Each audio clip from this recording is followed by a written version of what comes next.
that make sense? Yeah. So we have to be mindful of not abusing the client, and then we need to think about, well, what does that mean for me? Yeah. Financially, not abusing my clients. Yeah. Emotionally, not abusing my clients. And I'm thinking of those 3 values of the BACP framework, which talks about,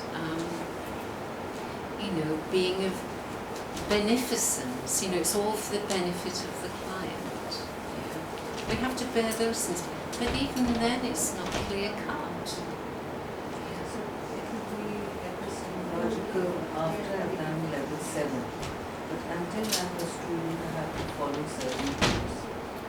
And I am developing my style and questioning it all the time because I'm learning. Yeah.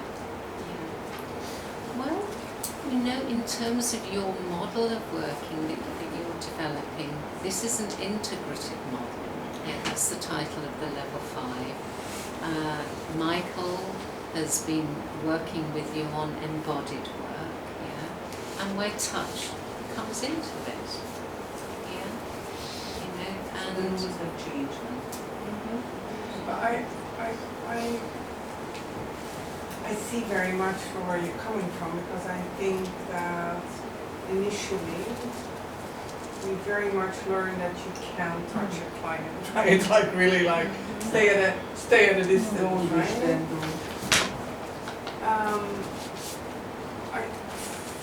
For me, I think that it's somewhere there for me, because I think it's one of those rules that, right, where you have to stick to that. However, I also, I find myself, what do I do when a client totally regresses, totally broken down, is almost like in a fetal position, is hurting so much.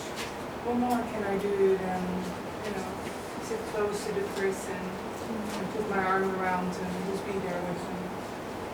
It's like, what do you mean I'm not touching? Yes, I am touching, and I feel perfectly fine in doing that. At times, I do work where the client lies on the floor, right? And I do work in that way. And there are times where I will touch the client. But I mean, for me again, I guess it's also like, how does the client experience me at that time? And if something emerges, I can talk about it. But so yeah, I find myself a lot of shift taking place there. And I also take it to my supervision, like if there is stuff that I'm personally like, oh well, this happened, and bring it to supervision also. So, but yeah, I know personally I've made quite a journey actually there, where that rule is, I'm very aware of it still though, but I'm able to kind of work with it in a much more, I think, what's between me and the client here, right? What's the need?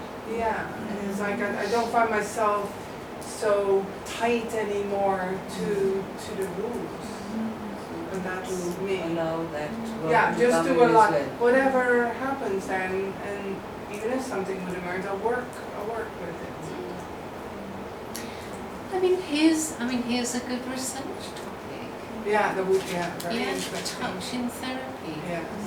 And touch and therapy here. Yeah. I think Culturally, more I think relevant. very, Yes, very yeah. To Pakistan. culturally. Because you don't hug your male clients, and Especially. that's not the culture here.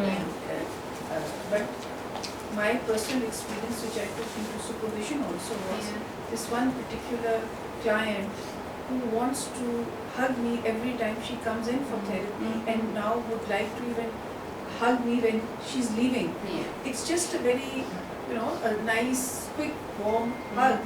I was taken by surprise, and I wanted to ask my supervisor if it was okay. She said it's okay if that's her need, and sometimes. But then I said, what if it's a male client? I mean, I wouldn't be easy with that. Yes. there's a lot here, isn't there, in terms of this is maybe a great topic, you know, because actually we'll notice there are many different aspects to it, you know. Like there's something here around, you know, what might the client want in terms of support if they're breaking down or whatever. Do I withdraw? If I withdraw and don't give it, is there some rewounding there, you know, that may occur? You know, I have a client who, she's a great big woman, quite masculine looking, and she's incredibly hard to like. She's what? Incredibly hard to like.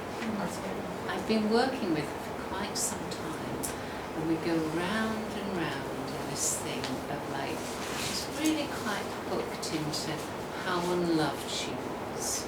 Yeah. And there's something that's quite unattractive in her. Yeah, I'm telling you, this is from my side, yeah. And sometimes, you know, like she will, so I watch that carefully. And there was one time when she said, will you just hold my hand? And I could notice there was a part of me going, you know, really, you know, like in a very deep inner way. But there's something here around me kind of really noticing that. What's that about? You know, there's something here about my distaste, but is that mine, or is this like, that's her experience of the world? Nobody wants to touch her. Yeah, it was there when she was little. Yeah, nobody wanted to touch her. Yeah. So so the way in which I work with it, which I feel I can, is let's just really experiment in how it is when I meet you like this. Yeah. So then it becomes a real curious meeting. Yeah. Let's notice what happens when I reach you. So I'm not just, it's not just some little holding of hand. Let's research together what happens when we do this. And I'm doing that simultaneously for me. Yeah. When I touch her cold, clammy hands, notice how I experience it. Yeah. There's something in there for me to just really work with there. But I don't, it's a bit like that could be one of those things where I could use one of our things like, sorry I don't touch. Yeah. But that would also be playing into what's going on for me, of which I'm also valuing. Yeah. I'm really noticing that. It can be really easy when you're with a client who's deeply seductive, who calls you darling. Because she calls me darling because that she's got this really deep. She belongs to quite a celebrity family in the UK. Her father was very famous, and part of her way of being, she's got this sort of smoker's voice, and very seductive. Her mother would call her darling. What you need to be doing is. And you can find yourself getting caught up in that. Also getting caught up with the family story. I'm picturing her father. I have lots of fantasies going on about what an amazing, funny, talented actor he was, and so I could get seduced into that. So I notice it. I'm watching it. It's very different to my big fat woman, who's less easy to like. Do you get that? Yeah. Where does touch come into that? And it's less about do I or don't I, and more about what's happening here. What will support the client here? So it's. The rule isn't about do we or don't we. let's dig in a bit deeper. Yeah, it's a bit like, because if I don't, I'm missing a lot. I'm missing the important bit. It's a bit like me just seeing the apple and saying, well, that's just an apple. Oh, but crikey me, look what we discovered when I went beyond seeing it just as an apple, when I sat closer to the experience. Can you see how all of these things come in? You know, the one thing you said really stuck here with me. You said all subtle ways in which I keep myself out. And how it spoke to me is like I recently been really struggling with a few clients where I seem to have a really hard time to connect with them. Right? And the question as I'm sitting here that I'm asking myself is like, and you know that's an easy translation of, well, the clients are resistant or so, right? There's resistance in the client. And as I sit here, I was thinking like, I wonder how am I keeping myself out of the relationship in some way or another, right? How, and you know, it's like, and then started to talk about touch, but with touch too, I think to keep ourselves out of the relationship. And then it's like, is that my vulnerability in some way or another to really be able to jump in fully, completely in some way or another, like, so it just really stayed with me so much. There is something else that I was talking about, the things that stop us from being there. When we started our certificate, somehow in our class this word used to be around, are you being rescued? Are you being rescued? And all the time. Yeah. And so when I used to go into my therapy sessions, this voice was always racking my brain and would not let me be. Because I was always questioning, am I being rescued? Am I being rescued?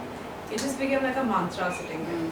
So eventually when we started going deeper into our learning, like you said, the cycle, and you start dropping your old ways of doing things and you start exploring it within yourself, this kind of experimentation that happens with new kind of clients. And I realized that these are the blocks we have, this codes that we have. Like she had this code, don't touch.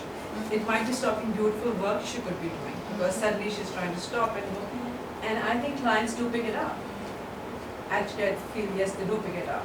When you're sort of in that conflict yourself, sitting here. Because then they sort of go into some conflict also. That are we supposed to or not supposed to? And that free flow doesn't happen. So yes, I think all these things do have blocks that sit with us and they're ours. We really think it's theirs, but they're basically our blocks of shoulds and do's and don'ts and all these things. Well, that becomes your epistemological framework. Yes. Can you see how that's how it works? Yeah. That my understanding of the world, of therapy and everything informs all of this. And when I say when we reach that epistemic dichotomy, yeah, that's where my epistemological framework starts to shake a little bit. Yeah. That's when, the knowledge that I have suddenly becomes, it's a bit like starts unthreading itself. That becomes a shaky place. So it's really brilliant when Shaista says, but what do I do? What do I do? And actually that's often one of the places where something's becoming unstuck. Yeah, before you knew exactly what to do. I don't touch. But now something else comes in which goes, oh, or is it? Yeah, and then we're left in this dichotomy, meaning is it that way or that way? In some ways, yeah. But that's often the place where we're caught up in a not knowing, yeah. And that's the fertile place, yeah, yeah, of not knowing. when we don't have the habitual things to go to, and we're on the brink of a new learning. And that happens for clients all the time. It happens to me all the time. Yeah? When I'm with something and then I discover something new. And isn't that brilliant? Like you discovered with your apple. This wasn't just any old apple. This was a unique experience. Yeah? And, you either choose to just let it go now, which is fine, yeah. But in that moment it was really significant, or it could have been, yeah. That suddenly this apple was a spaceship. That was the moment, yeah. Suddenly this apple was the signifier, was the, it was the wisdom that showed you interconnectedness. Life was contained in that apple for some of you. Yeah, in that bite, I met the whole world. Yeah, we start to connect with all the many interrelated ways in which life comes to me through that apple. Isn't that how clients sometimes have aha moments? Isn't that how you have aha moments? Yeah, when you go, ooh. Got it. Yeah. And there's that deep inner shift.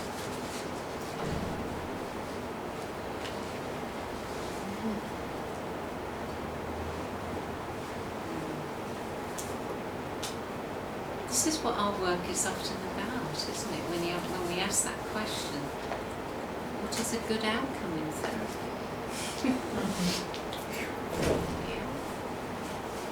Who knows, but I think sometimes for clients, for me, a good outcome in life is when I go, I didn't know that. Wow, suddenly I'm shifted, I'm changed. So Jan, if I faced a situation in one of my sessions where the client was finally going to go for a divorce, and she was very anxious about the custody of her child. And it was so bad for her that she said the last 2 days before I could come in for the session, I was in a fetal position and I had chest pains and I couldn't breathe, and then she WhatsApped me and I kind of held her through those 2 days. And I felt very tempted to give her some of my legal knowledge on that. And I did, because I thought it would help her be less anxious if she's more certain about her legal position. Because that is a subject I have taught for 10-12 years, Guardian and Wards Act. So now, this is not really, I'm not a lawyer, but I did have that legal knowledge, which I thought was very relevant to my client at that time. But I was very unsure whether I had breached a boundary. I took it into supervision also. But there are times when the do's and don'ts confuse me as a therapist also, because there is this knowledge sitting with me, and I'm very clear about it because we've done so many cases on that particular topic.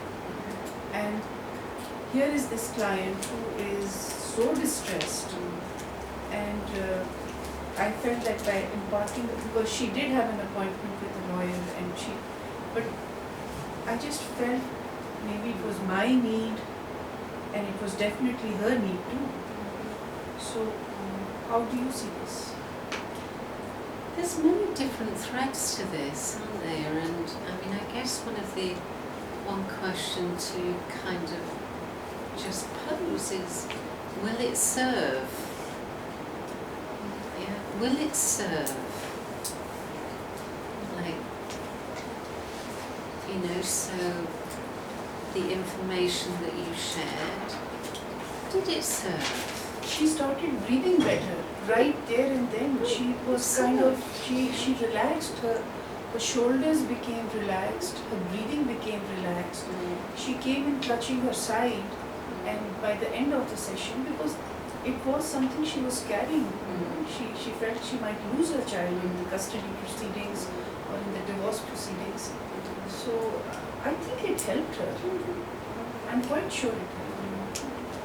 I think you just have to ask questions, and you asked the important question there around being able to go in and say, is this for my need? And invariably that will be our needs in there. Let's not kid ourselves. But here's I think this is a really good example of where we kind of ask, will it serve? And at the little project that I've set up in my small town, we work with people who don't have a lot of resources, which is why we offer no cost or very low cost counselling. And I might have said to you before, it's a travesty that in the UK we have people who are going without food. Yeah. We are such a rich country, but things are organised in such a way that people don't have money to have food. It happens in my own town. That's why I set this project up. Okay, so one of the things we do as a project is we also collect food for the food bank. We have food banks where people who, for various reasons, maybe they're on such low wages and such high rents, they don't have a lot of money for food, so they can get referred to a food bank. And what the food bank does is that it gives them boxes of food to last 2 or 3 days. Yeah. I mean, I find that just an abomination that we have to do that in the UK, but there you go. It's what we have. One of the counsellors I was supervising, said to me, Jan, I was just talking to this young woman and she's exhausted, and what I found out was that actually she's barely having one meal a day because for various things she's had 3 goes at the food bank, but her circumstances are as such that she can't, for this month she can't go into the food bank again, because I think you can have 3 goes within a period of time.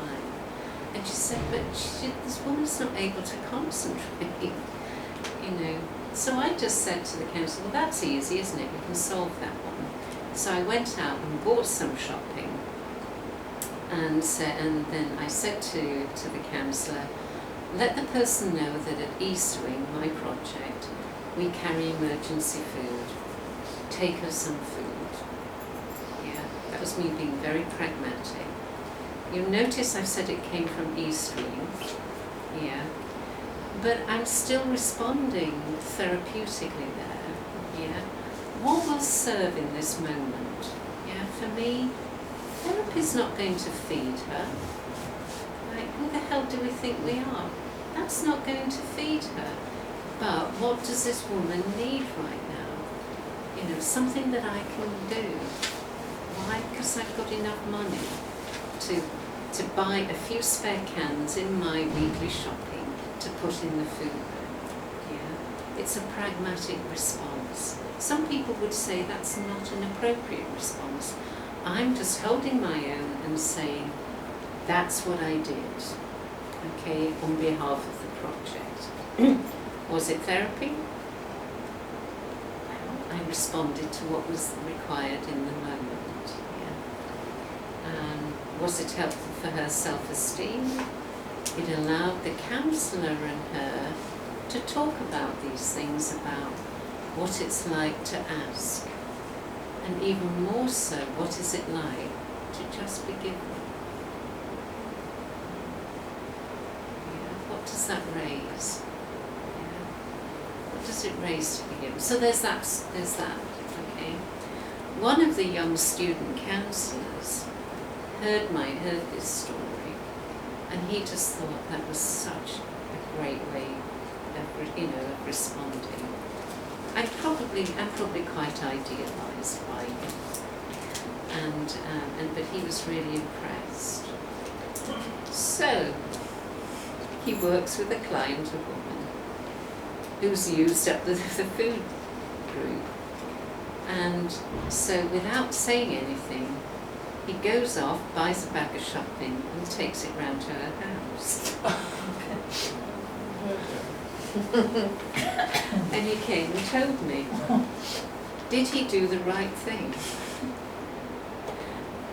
Yeah. There's no right or wrong here. Well, How was it received? How was it? Yes, it depends on how it was received. yeah. Well, the whole point here is like I think he was responding without thinking. Yes. Yeah. That's what we talked about.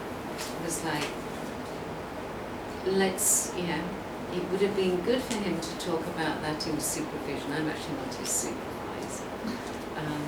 But it would have been good to talk about it. Yeah. But can you see, isn't this a good example of what is a good way of responding?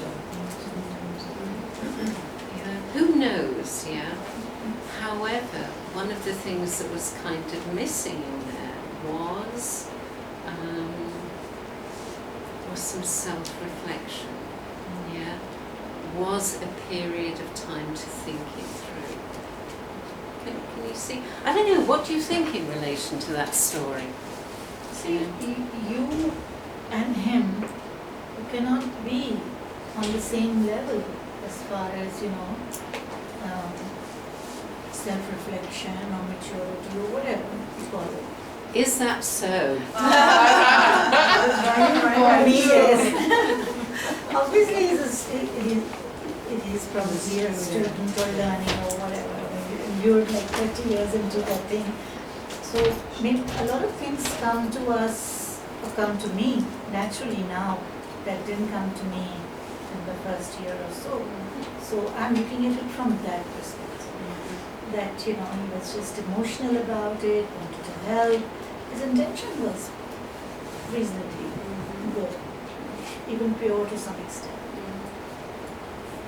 Yes, maybe the execution was not very mature, but I would agree. But this is, can you see, this could be part of the discussion around, do I touch or don't I touch in therapy? You went through a counselor, so there was some kind of mechanism where, there was a chain, there was a structure, and probably you self-reflected. This is what she needs at this point. But the student took whatever you did at face value and jumped into that position or in doing that act headlong. So, there is a difference in what she's saying, self-reflection.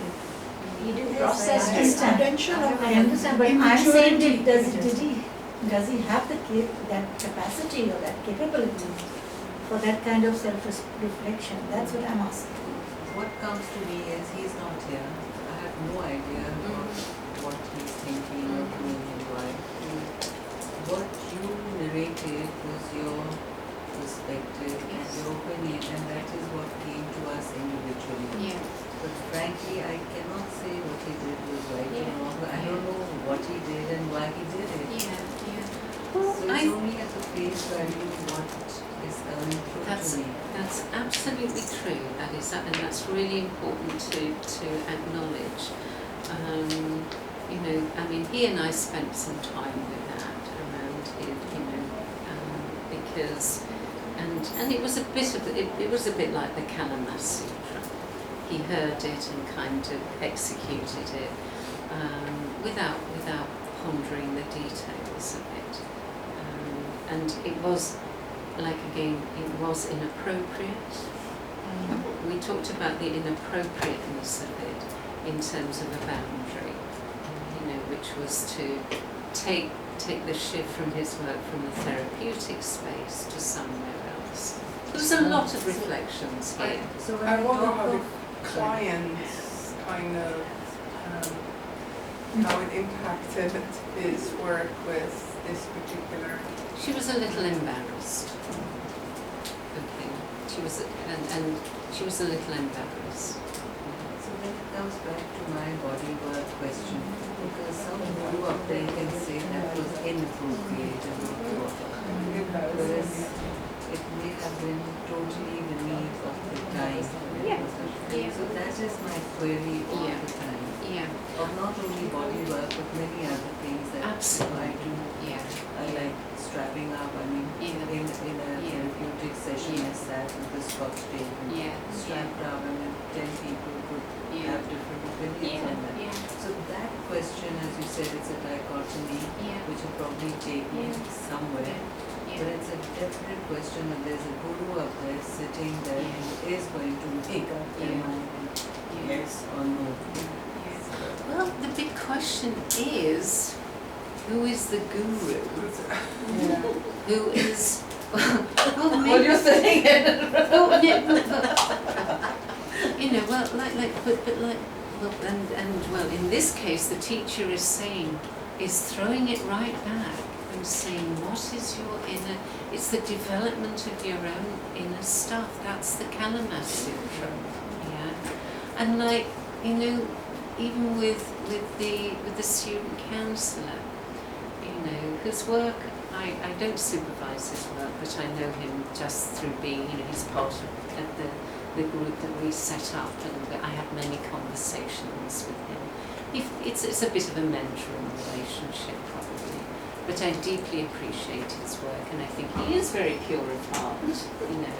I think he does have a lot of fine, you know, qualities of wanting to work with suffering and what have you. You know, but if we look at that, ultimately at the end of the day, it could have been a perfect action. You know, what we know about it is that it's that process of getting to that action that wasn't pondered.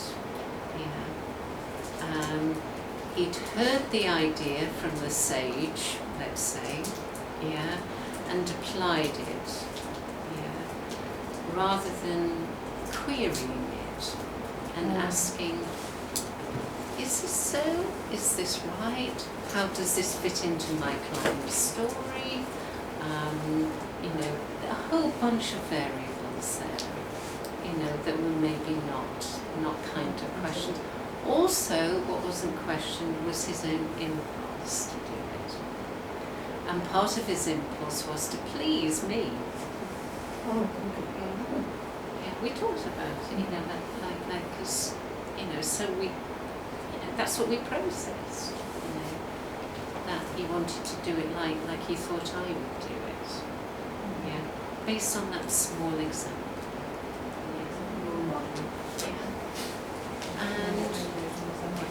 But the point, can you see the whole thing around, even when we talk about, you know, Jan, what's the right thing to do here? I don't know, but here's some thoughts. Yeah. But ultimately, I don't know what would work or what wouldn't work. Because sometimes it's serendipity that works. Sometimes we just don't know. Yeah. It just happens to be. And it could be countless other things. You know, in fact, there could be another topic. You know, what do you do when you don't know what to do in therapy? Great question. Yeah. You know that. And now I'm more interested in that in my work. What do I do when I don't know what to do? Yeah. Wow. Maybe you would do something that feels right. Who knows? Yeah. Who What knows? feels right to Yeah. you. And if it was there was some urgency, and if you had to make an on-spot decision, or if you have to do something, take a step or something, then you do what you really feels right here. That's what you do. And maybe one of the things that becomes important in our work is some sense that somehow we complete it. We often talk about Gestalt, don't we? Like, right, that was a great intervention and it worked. As if it ends there. Yeah. But actually, who knows? Yeah. It's maybe part of something much bigger. Who knows? Most things are part of something bigger. You know, I feel not everything finishes. You put one circle and something else emerges and then something else and then it gets big. I have a client who's a rape victim. What? Rape victim. After 3 sessions, she has hardly spoken about the rape. It was all about her childhood trauma when she was 5, and her younger sibling was born, and her mother said somewhere to her in her head, grow up. And she says this Rapunzel was just grown. And what has triggered is that the rape has actually violated that whole space that she created. So she doesn't talk about that. She just talks about that trauma and her relationship with her mother. And that's it. That's the trauma. But if I'm sort of saying, oh no, but this is what happened, and this is why she's dealing with it, that's my need to first go there, but that's her need. She's just focused on that trauma with her mother. That just re-emphasizes how important that first attachment to the mother is, because even when I'm talking generally in family or to my daughter or somebody, it's the mother, you know, the most important person, the most important figure. What you're saying proves it, you know, that something as big as rape comes secondary, and this is like the mother telling her, putting her through that. But I guess all we can do is just work with what's here and maybe helicopter to see it as part of something bigger. Yeah, but just working with what's here. Do people need a bio break, a wee break, or anything? Or are you all right? I'm noticing people are coming. That's a very good way to put it, bio. I've heard that before. I went and I had my 15-minute nap and came back. You want a 15-minute nap? I went and I had mine and came back. Because when I just couldn't keep my eyes open, so I said instead of just suffering here, I just went and I had my nap and came back. I did that with my kibbles. One of the things that I'm working up to, just to let you know, is we're going to do, take a little time to do a bit of a guided visualization, a little guided imagery, which is going to try and come to what is of interest to you. As in, what is of interest to you in terms of your research? What is calling you? This is just to give you a sense of what I'm leading up to this for the rest of the afternoon. But just to kind of, I'm just going to do just to finish this this little bit around research and counselling, is that what we're beginning to notice is that we have qualitative and quantitative research. Yeah, I've got a very simple explanation of that on a sheet which I'll give to you. But like qualitative is often the research which is done with much smaller numbers of people. And actually what you're really interested in is people's experience. Yeah. Just notice that I've lost power. I need to lose this. This way. Oh, it's gone up again. No, it's on. It's all right. No, it's right. That's all right. That means it's chopped. So qualitative research, which in part is what I'm going to be inviting you to engage in, which is the researching of experience. Yeah. And that can be others' experience or my experience. Yeah. And so we're going to spend quite a bit of time in terms of looking at qualitative research a little bit more. Yeah. we're not really going to be involved in quantitative research, which is the kind of figures that say 25 people out of 30 people do well on this therapy. That's not where we're at with this. Because for me, the kind of research that becomes important right now is the research that impacts on your practice, which is what we're talking about here. Evidence-based practice research is the stuff, again, that maybe other researchers will do to say that in our experience of, say, working with trauma clients, this is what the combined research says is helpful.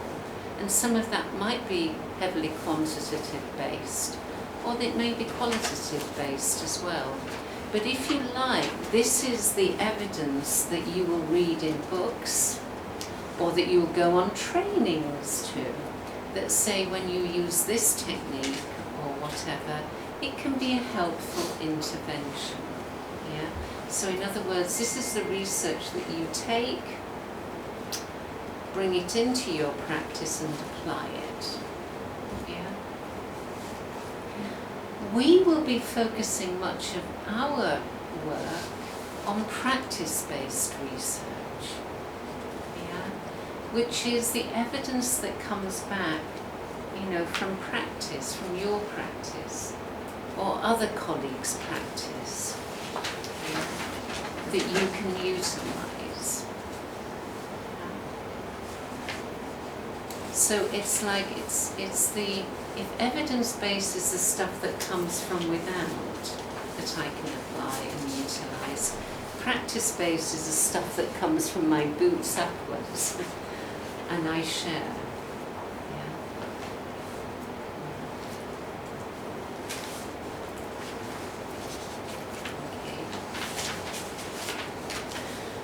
And we can look at the research of the self, just to kind of, it's a bit like when we ask, researching the self, what does that mean? What self?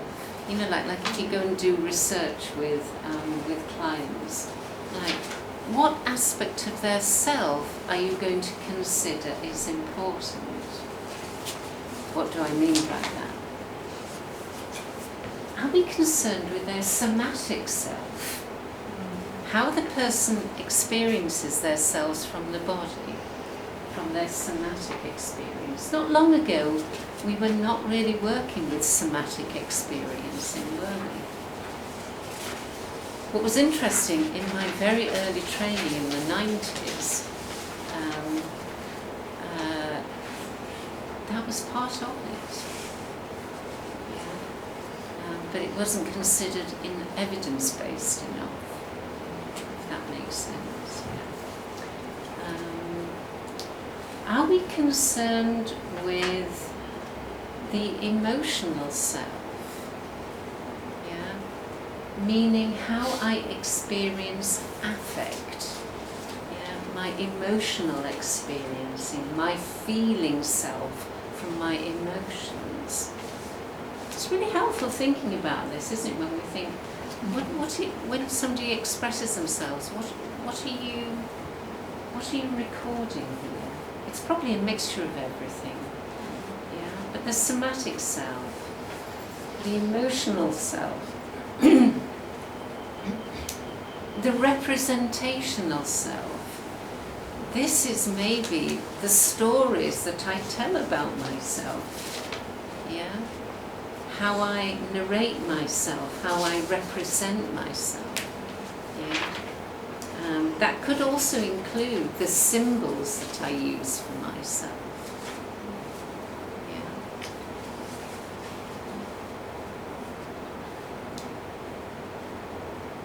The reflective mindful self. This is that part of me that can maybe step back and just lightly helicopter above. and just separate myself a little bit. This is where maybe there is a reflective, observational self.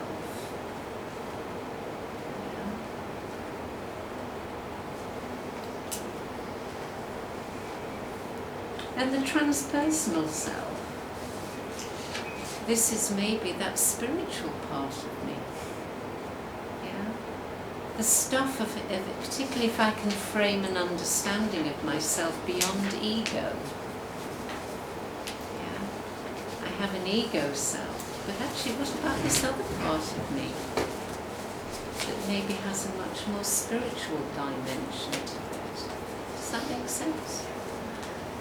Jan, what if the representational self is different from the emotional self? Well, that's what we notice. Means you're incongruent? Does it mean that? It may come across as incongruent, I guess, but I guess I'm just really noticing we each have all of these different aspects, and actually there may be incongruities. Yeah? In fact, we will often talk about the different parts of myself. Yeah. And actually we will find that when we talk about ourselves, there is a multiplicity of selves. Yeah. Yeah. So there may be a part of me that is even we might experience it as a much younger part of me. Maybe represented, if you like, in an emotional self. I don't know why it is I keep crying when X, Y, and Z happens. It doesn't make sense. Yeah. Or, I have an anxiety as soon as I walk into the room. It's a somatic self there. So we can come in to get to know when we say, what are we talking about when we research the self? There's a multiplicity here.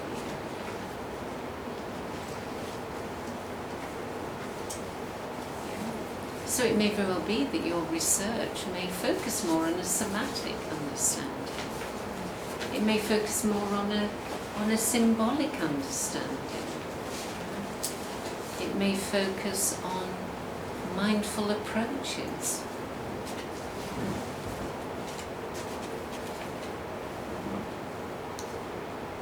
And so on.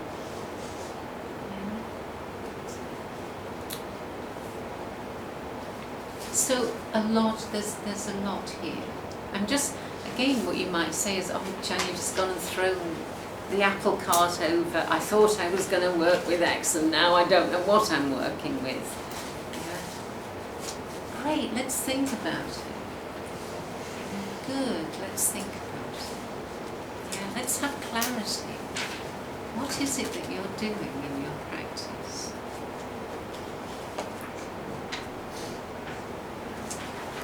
Right. And I'm sitting here with, how many words, Jan? What for your research? For the research is like, Yeah, great. how- Great. It's going to be. it's probably, I'm like, how many words, Jan? And it's like, Yeah, well, how big is this? I am keeping it very limited, but the whole point is, How much? 3,500. yeah, it's 3,500, Okay. yeah, which is nothing. No, it's Yeah. no. However, So, part of this, it's not the product you come up yeah, with it's that is the important. process. Yeah. This is only a level 5. Yeah. In fact, those of you who will know that when you do a level 7 or a master's, you end up saying it's only a master's. When you come to do a doctorate, you'll go, Jan, it's only a doctorate. Yeah. That's how it is. Yeah.